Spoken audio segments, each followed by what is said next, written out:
അപ്പൊ എങ്ങനെ ഉണ്ടായിരുന്നു ഇവരെ നാടകം പഠിപ്പിക്കുമ്പോ? ഇവര് ഈ ഇരിക്കുന്ന ആൾക്കാരല്ല, ഇവരെ കൊണ്ട് ഭയങ്കര ബുദ്ധിമുട്ടുണ്ടായിരുന്നു. പിന്നെ എനിക്ക് ഒരു നാണല്ലാണ്ട് ഷർട്ടൊക്കെ ഊരിയിട്ട് കളിക്കാൻ ഇപ്പൊ ഒരു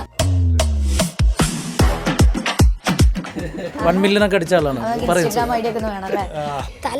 തലയ്ക്ക് ആകെ ഭ്രാന്ത് പിടിച്ചിരിക്കുമ്പോ ആരെ ഒഴിവാക്കും എന്നുള്ളതായിരുന്നു ഞങ്ങളെ സംബന്ധിച്ച് ഏറ്റവും വലിയ ബുദ്ധിമുട്ട്. ഇരിക്കുന്ന പൂച്ച സുന്ദരനല്ലേ? പക്ഷെ പെരിച്ചാഴിന്റെ സ്വഭാവമാണ്.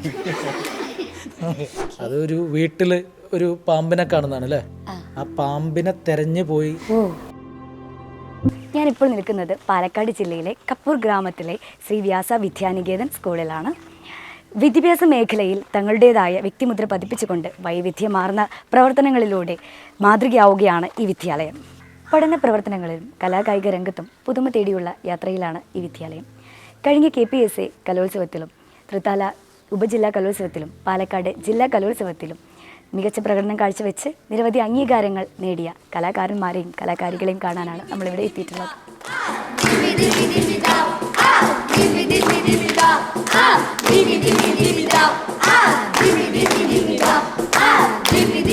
ഇവരെല്ലാം നല്ല ആഘോഷത്തിലാണ്. നമുക്ക് കുറച്ച് സമയം ഇവരായിട്ട് ഇന്ററാക്ട് ചെയ്യാം അല്ലേ? എല്ലാവരും നല്ല ഹാപ്പിയാണല്ലോ. ജില്ലാ കലോത്സവ വേദിക്ക് ഇടയ്ക്ക് മറിച്ചൊന്ന് കേട്ട് എങ്ങനെ ഉണ്ടായിരുന്നു പ്രോഗ്രാംസ്? ചേച്ചി കുറച്ച് വിശേഷങ്ങളൊക്കെ ചോദിച്ചോട്ടെ. എന്തായിരുന്നു ജില്ലാ കലോത്സവ വേദിയിലെ എക്സ്പീരിയൻസസ്? വളരെ നല്ലൊരു എക്സ്പീരിയൻസ് ആയിരുന്നു. എല്ലാവരും ഹാർഡ് വർക്ക് ഉണ്ട്, പറയാതിരിക്കാൻ പറ്റില്ല. പിന്നണി ആയാലും അഭിനേതാക്കളായാലും ആരായാലും നല്ല ഒരു എഫേർട്ട് എടുത്തിട്ടുണ്ട്. അടിപൊളിയായിരുന്നു. അതിൽ അത്രമാത്രം എഫേർട്ട് എടുത്തിട്ടുണ്ട് അല്ലേ ഈ ഒരു പ്രോഗ്രാമിന് വേണ്ടിയിട്ട് ഒരുപാട്. അപ്പോൾ പഠനവും എല്ലാം എങ്ങനെ കൊണ്ടുപോയി? ഒറ്റക്കെട്ടായി നിന്നു എല്ലാവരും. രണ്ടും ഞങ്ങൾ മാനേജ് ചെയ്തു പോയി. ആണല്ലേ? ടീം വർക്ക് ആയിരുന്നു. അതായത് ഇപ്പോൾ ടീം വർക്ക് പറഞ്ഞാൽ ഞങ്ങൾ മാത്രമല്ല, അതിൽ ടീച്ചേഴ്സും പേരൻസും എല്ലാവരും കൂടി നിന്നിട്ടാണ് ഞങ്ങളിത് ചെയ്തത്. എല്ലാവരുടെ സപ്പോർട്ട് കൊണ്ടാണ് ഈ ഒരു വിജയം കരസ്ഥമാക്കിയത് അല്ലേ? അടിപൊളി. എല്ലാം ഒരുമിച്ച് മാനേജ് ചെയ്ത് പഠനവും എല്ലാം പ്രാക്ടീസ് ആണെങ്കിൽ എല്ലാം ഒരുമിച്ച് കൊണ്ടുപോകാൻ നിങ്ങൾക്ക് പറ്റിയില്ലേ? പ്രാക്ടീസ് പറയുമ്പോൾ ഈ സ്കൂൾ ടൈം കഴിഞ്ഞാൽ 4:30 to 7 മണി അല്ലെങ്കിൽ 8 മണി വരെ ഇവിടെ തന്നെയും പ്രാക്ടീസ്, അല്ലെങ്കിൽ ഫുഡും ടീച്ചേഴ്സ് ഒരുക്കി തരും. നിങ്ങൾ ഈ നാടകമൊക്കെ ചെയ്യിക്കുമ്പോൾ പഠിപ്പിക്കുമ്പോൾ നിങ്ങൾ പ്രതീക്ഷിച്ചിട്ടുണ്ടായിരുന്നോ അത്രയും പ്രൈസ് കിട്ടും എന്നുള്ള കാര്യങ്ങളൊക്കെ? ആ ഒരു പ്രതീക്ഷയോട് കൂടിയാണോ? അല്ല, നമ്മൾ ഇവിടെ നാടകം ചെയ്യുകയാണെങ്കിലും നമ്മൾ പിള്ളേരോടും എല്ലാവരോടും പറയുന്നത് നാടകം കളിക്കുകയാണ്. നാടകം സമ്മാനം കിട്ടുക എന്നുള്ളതിനപ്പുറത്ത് രസമായിട്ട് നാടകം കളിക്കുക, മറ്റുള്ള ആളുകൾക്ക് മുമ്പിൽ അവതരിപ്പിക്കുക, അതിലുണ്ടാകുന്നൊരു ഹാപ്പിനെസ് കണ്ടെത്തുക. ഒരു മത്സര ബുദ്ധിയോടെ കാണാൻ തുടങ്ങിയാൽ നാടകം ചെയ്യുന്നതിലെ സുഖം ഞങ്ങൾക്കും അത് ചെയ്യുന്ന പിള്ളേർക്കും നഷ്ടപ്പെടാൻ തുടങ്ങും. എനിക്ക് സ്റ്റേജിൽ കയറി പറഞ്ഞാൽ ഭയങ്കര പേടിയാണ്. അത് ഇല്ലാതാക്കി തന്ന ഞങ്ങളുടെ ടീച്ചേഴ്സും മാഷിമാരും എല്ലാവരും ഉണ്ടായിരുന്നു. ഒരാളെ മാത്രം പറയാൻ പറ്റില്ല, എല്ലാവരും കൂടിയിട്ടായിരുന്നു ചെയ്ത്. പിന്നെ പഠിക്കൽ പറഞ്ഞാൽ നാടകം മാത്രം പഠിക്കുകയല്ല, ഞങ്ങൾ നാടകത്തോടൊപ്പം കളിയും ഡാൻസും ചിരിയും എല്ലാതും ഉണ്ടായിരുന്നു. അങ്ങനെയാണ് നാടകം കളിച്ചത്. ഇത്രയും സന്തോഷത്തോടു കൂടിയാണ്, എൻജോയ് ചെയ്തുകൊണ്ടാണ് ഈ എഫേർട്ടൊക്കെ എടുത്തിട്ടുള്ളത്, വിജയം കരസ്ഥമാക്കിയിട്ടുള്ളത്. ഞാൻ വന്നപ്പോൾ മുതൽ കാണാം നല്ല ഫ്രണ്ട്ലി ആണ്, കുട്ടികളായിട്ട് നല്ല കളിച്ചിരിക്കുകയാണ്. അപ്പം എങ്ങനെയാണ് നാടകം പഠിപ്പിക്കുന്ന സമയത്ത് എങ്ങനെ ഉണ്ടായിരുന്നു എക്സ്പീരിയൻസ് ഒക്കെ? ഏറ്റവും രസകരമായിട്ടുള്ള എക്സ്പീരിയൻസ് എന്താണ്? ഇവർ ഈ ഇരിക്കുന്ന ആൾക്കാരല്ല, ഇവർ ഭീകരന്മാരാണ്. അതാണ് അതിൻ്റെ സത്യം. നമ്മൾ മറ്റ് സ്കൂളുകളിൽ നിന്ന് വ്യാസയെ വേറിട്ട് നിർത്തുന്നൊരു നമുക്ക് തോന്നിയൊരു കാര്യം എന്താണെന്ന് വെച്ചാൽ ഇവിടുത്തെ മാനേജ്മെൻറ്റാണ് ഒന്നാമത് പറയാനുള്ളത്. അവർക്ക് നാടകം എന്ന് പറഞ്ഞാൽ ഒരു മത്സരത്തിനുള്ളൊരു ഐറ്റമായിട്ടല്ല, ഈ മക്കളും അങ്ങനെയല്ല കണ്ടിട്ടുള്ളത്. നാടകം കളിക്കാൻ പിള്ളേർക്ക് ഭയങ്കര ഇഷ്ടമാണല്ലോ. അപ്പോൾ കളിക്കുക എന്ന ആ ഒരു എലമെൻ്റ് തന്നെയാണ് അവരിതിൽ കണ്ടിട്ടുള്ളത്. മാനേജ്മെൻറ്റും തന്നെ പഠന പ്രവർത്തനത്തെ എങ്ങനെ നാടകങ്ങളിലൂടെയൊക്കെ കൊണ്ടുപോകാമെന്ന് ആലോചിക്കുന്ന ഒരു മാനേജ്മെൻറ്റാണ് ഇവിടെ ഉള്ളത്. പിന്നെ നമുക്ക് ഭയങ്കര ബുദ്ധിമുട്ടുണ്ടാക്കിയത് ഇവരെ കൊണ്ട് ഭയങ്കര ബുദ്ധിമുട്ടുണ്ടായിരുന്നു. കാരണം എന്താ വെച്ചാൽ ഒക്കെ അല്ലേ ഭയങ്കര ബുദ്ധിമുട്ടായിരുന്നു. കാരണം എല്ലാവരും വളരെ ഗംഭീരമായിട്ട് അഭിനയിക്കുന്ന ആൾക്കാരായിരുന്നു. അതുകൊണ്ട് ഇവർ മാത്രമല്ല, ഇവിടെ ഒരുപാട് പിള്ളേർ ആക്ടിങ് ബേസിലുള്ള ഒരുപാട് നല്ല പിള്ളേരുണ്ട്. അപ്പോൾ അതിൽ നിന്ന് ആളുകളെ സെലക്ട് ചെയ്യാനാണ് ഞങ്ങൾ ശരിക്കും പ്രയാസപ്പെട്ടത്. ആരെ ഒഴിവാക്കും എന്നുള്ളതായിരുന്നു ഞങ്ങളെ സംബന്ധിച്ച് ഏറ്റവും വലിയ ബുദ്ധിമുട്ട്. അത് വലിയൊരു ടാസ്ക്കായിരുന്നു. അതിൻ്റെ നമ്മൾ ആ സെലക്ഷൻ ടൈമിലൊക്കെ നമുക്ക് ശരിക്കും ഞങ്ങൾ അനുഭവിച്ച ഏറ്റവും വലിയൊരു പ്രയാസം അതാണ്. പിന്നെ അതുപോലെ തന്നെ ഇവരുടെ ക്യാരക്ടർ ഫിക്സ് ചെയ്യുമ്പോഴൊക്കെ എല്ലാം ഒന്നിനൊന്ന് മെച്ചമുള്ള എന്താ പറയുക, ഈ കടുകിട്ട് ചീനച്ചട്ടിയിൽ പൊട്ടിത്തെറിക്കണ പോലെ അങ്ങനത്തെ പൊരിഞ്ഞ പിള്ളേരാണ്. അപ്പോൾ നല്ല എനർജറ്റിക്കാണ് ഇവർ. പിന്നെ മക്കളെ ഈ ഒരു അഭിനയത്തിന്റെ ഇതിൽ മാത്രമല്ല, ഇതിന്റെ ബാക്ക്ഗ്രൗണ്ടിൽ കുറേ സാധനങ്ങൾ, സെറ്റ് വർക്കിംഗ് കാര്യങ്ങളൊക്കെ. അപ്പോൾ ഇത് ഈ പ്രോപ്പർട്ടി ഉണ്ടാക്കാൻ ഇത്തരം സാധനങ്ങളൊക്കെ മക്കള് ഭയങ്കരമായിട്ട് സപ്പോർട്ട് ചെയ്തിട്ടും എന്തുണ്ടാക്കണം നമ്മളോട് പറയും, അത് നമ്മൾ അടുത്തത് അത് ചെയ്യല്ലേ, ഇത് ചെയ്യല്ലേ, ഇത് എവിടെ വെക്കണം, അങ്ങനെ എന്ത് കാര്യത്തിനും മക്കൾ ഭയങ്കര ആക്റ്റീവായിട്ടാണ് നമ്മളെ കൂടെ ഉണ്ടായിട്ടുള്ളത്. അതൊരു ടീമേനു, അത് ഞങ്ങള് അവര് എന്നുള്ളൊരു സാധനമല്ലേനോ, മൊത്തത്തിൽ ഒരുമിച്ച്. അതെ, മാനേജ്മെന്റ് ടീച്ചേഴ്സ് ആണെന്നുണ്ടെങ്കിലും എന്തിനും സപ്പോർട്ട് ചെയ്ത് കട്ടൊക്കെ കൂടെ ഉണ്ടായിരുന്നു. അത് മാത്രല്ല, അത് പറയാതിരിക്കാൻ കഴിയൂല നമുക്ക്. അതെ, പറയാതിരിക്കാൻ കഴിയില്ല. കാരണം കുട്ടികളുടെ ഇടയിൽ നമ്മളെ ഒറ്റയ്ക്ക് നിൽക്കുന്ന സമയത്ത് എപ്പോഴും ടീച്ചേഴ്സ് നമ്മളെ കൂടെ ഉണ്ടാവും. കാരണം നമ്മളല്ലെങ്കിൽ നമ്മളെ ഷവായി ആക്കി കളയാൻ അത്രയും തൂല് പറിച്ച് ചെയ്യും. അങ്ങനത്തെ ഒരു പിന്നെ ഇതെല്ലാം അലമ്പന്മാരല്ലേ, ഏറ്റവും നല്ല അലമ്പനാവാനുള്ള അംഗീകാരത്തിന് വേണ്ടിയുള്ള. പിന്നെ ഇവര് ഇപ്പൊ പറയാതിരിക്കാൻ പറ്റില്ല. കാരണം നമ്മൾ സെറ്റ് വർക്കിന്റെ കാര്യം പറഞ്ഞപ്പോഴേ ഇവിടുത്തെ ടീച്ചേഴ്സ്, ഇവിടുത്തെ സ്റ്റാഫുകൾ എല്ലാവരും, നമ്മൾ പേരെടുത്ത് പറയേണ്ട ആവശ്യമില്ല. അവരൊക്കെ ഒരു ഇത്ര ഇപ്പം മലയാള നാടകം, അതുപോലെ തന്നെ സംസ്കൃതം, ഇംഗ്ലീഷ്, ഇതൊക്കെ കൊണ്ടുപോകാൻ വേണ്ടിയിട്ടുള്ള ഇതിൻ്റെ പിന്നിൽ നമുക്ക് തന്നെ ഒരു സപ്പോർട്ടുണ്ട്. അത് നമുക്ക് ഒരിക്കലും എടുത്ത് പറയാതിരിക്കാൻ പറ്റില്ല. കാരണം അത്രയും ഡെഡിക്കേറ്റഡ് ആയിട്ടുള്ള ഒരു സ്കൂളിനും മാനേജ്മെൻറ്റിനും ടീച്ചേഴ്സിന് അത് കഴിയുള്ളൂ. അതിൻ്റെ റിസൾട്ടാണ് ഈ ഇരിക്കുന്നത്. ജില്ലാ കലോത്സവത്തിലും എല്ലായിടത്തുള്ള ഇവിടുത്തെ നാടക സംഘം എന്ന് പറഞ്ഞാൽ ഇത് മാത്രമല്ല, ഇതിൻ്റെ പിന്നിൽ ഒരുപാട് പേരുണ്ട്. രക്ഷിതാക്കളായിട്ടും ടീച്ചേഴ്സായിട്ടും ഇവിടുത്തെ മറ്റ് സ്റ്റാഫുകളായിട്ടും ഒരു വൻ പട തന്നെ ഇതിൻ്റെ ബാക്കിലുണ്ട്. ഇവിടെ എത്ര നാടകം നിങ്ങൾ ടോട്ടൽ ചെയ്തിട്ടുള്ളത്? ഈ വർഷം നമ്മൾ മലയാള നാടകം, സംസ്കൃത നാടകം, ഇംഗ്ലീഷ് സ്കിറ്റുമാണ് ചെയ്തിട്ടുള്ളത്. അതിൽ മലയാള നാടകം സുലുവിനും അനൂപും കൂടിയാണ് ഡയറക്റ്റ് ചെയ്തിട്ടുള്ളത്. അതിൻ്റെ സ്റ്റോറിയൊക്കെ ഒന്ന് പറഞ്ഞു തരൂ. സ്റ്റോറി സുവിനാണ് ആ കഥ കണ്ടെത്തിയതും ഒക്കെ ഒരു രസമായിട്ട് കൊണ്ടുവന്നത്. പിന്നെ ഞങ്ങൾ എല്ലാവരും കൂടി അപ്പുറത്തുള്ള ഒരു കഥയാണ്.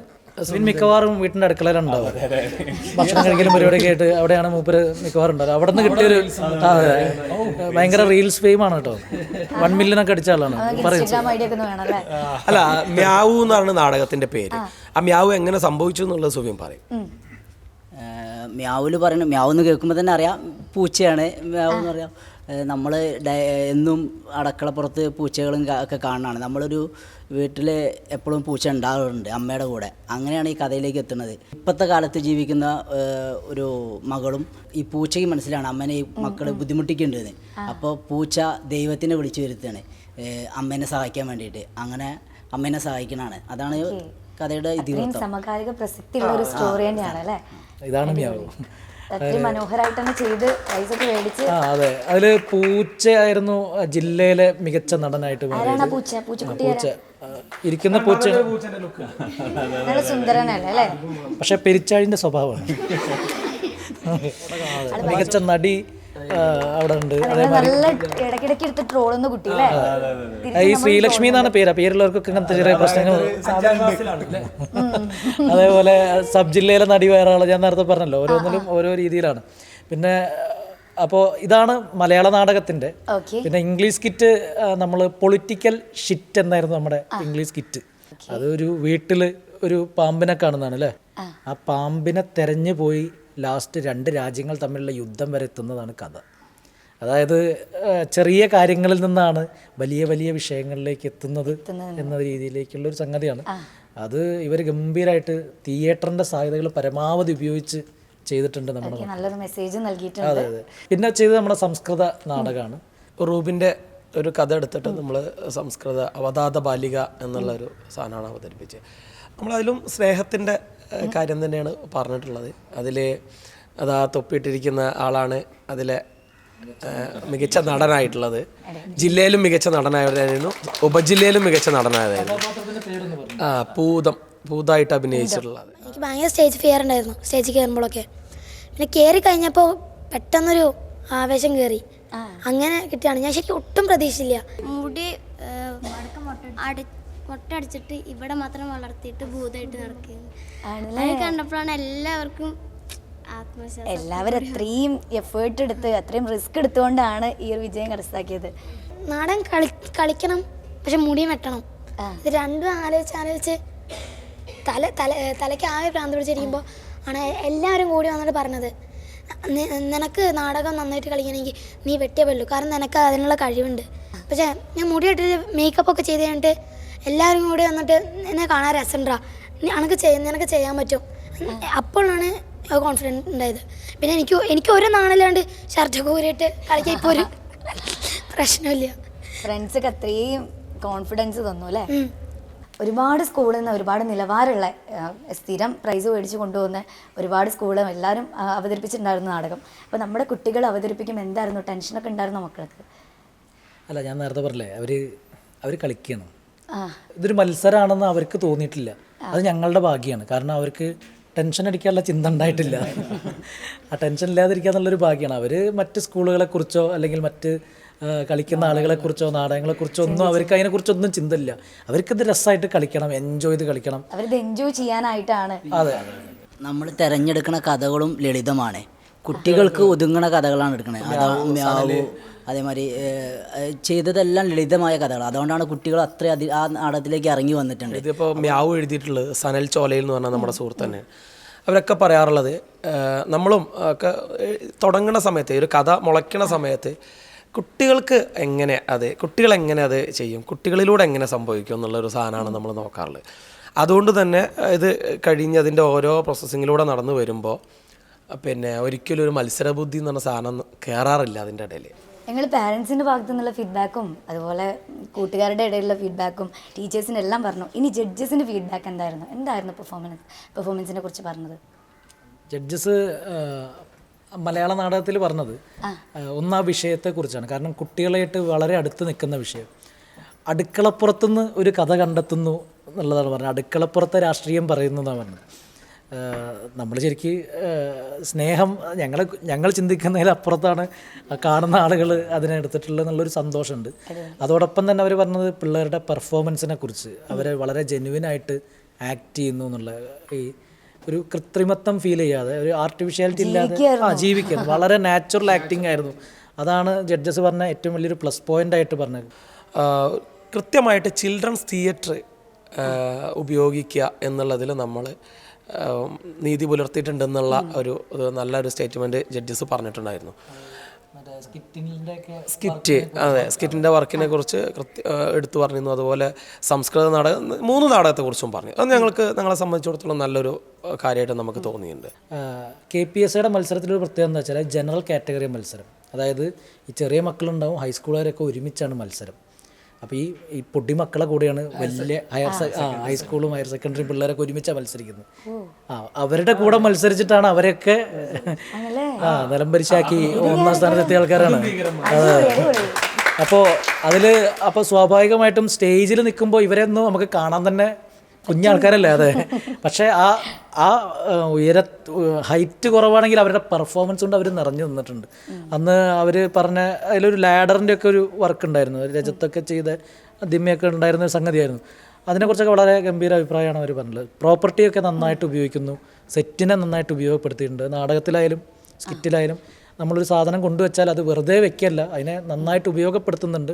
അത് പിള്ളേർ ചെയ്യുമ്പോൾ തന്നെ ഈ സെറ്റൊക്കെ വെച്ച് ചെയ്യുന്നതുകൊണ്ട് തന്നെ അവർക്കത് വളരെ ഈസി ആയിട്ട് ഉപയോഗിക്കാൻ പറ്റിയിട്ടുണ്ട് എന്നുള്ള. ഇനി എന്താണ് അടുത്ത പ്ലാൻ? നമ്മുടെ കുട്ടികളുടെ ടാലൻറ്റ് തെളിയിക്കാനുള്ള അടുത്ത പ്ലാൻ ഇനി അടുത്ത കലോത്സവം വരെ വെയിറ്റ് ചെയ്യാണോ? അല്ല, കലോത്സവം വരെ കാത്തിരിക്കില്ല. സ്കൂളിൻ്റെ ആളുകൾ നമ്മളായിട്ട് സംസാരിച്ചിട്ടുള്ളത് ഇവരെ ഉപയോഗപ്പെടുത്തിയിട്ട് ഒരു വെബ് സീരീസിനെ കുറിച്ചാണ് ഞങ്ങളുടെ അടുത്ത ചിന്ത. ഭാവിയിൽ ഇവരെ വെച്ചിട്ട് ഒരു കുഞ്ഞു സിനിമയൊക്കെ ഞങ്ങൾ അതാണ് നമ്മളുടെ അതിലേക്കുള്ള യാത്രയിലാണ്. വെബ് സീരീസ് ഉടൻ തന്നെ ഉണ്ടാകും. അതിൻ്റെ പിന്നണി പ്രവർത്തനങ്ങൾ തുടങ്ങിയിട്ടുണ്ട്. അടിപൊളിയാവാൻ പറ്റട്ടെ, ഒരുപാട് ഉയരങ്ങൾ എത്താൻ സാധിക്കട്ടെ. കണ്ടില്ലേ, ഇവിടെ ഫുൾ ഓണാണ്. എനർജറ്റിക് ആണ്. നമ്മൾ ഇവരുടെ ഒരുപാട് വിശേഷങ്ങൾ കേട്ടു.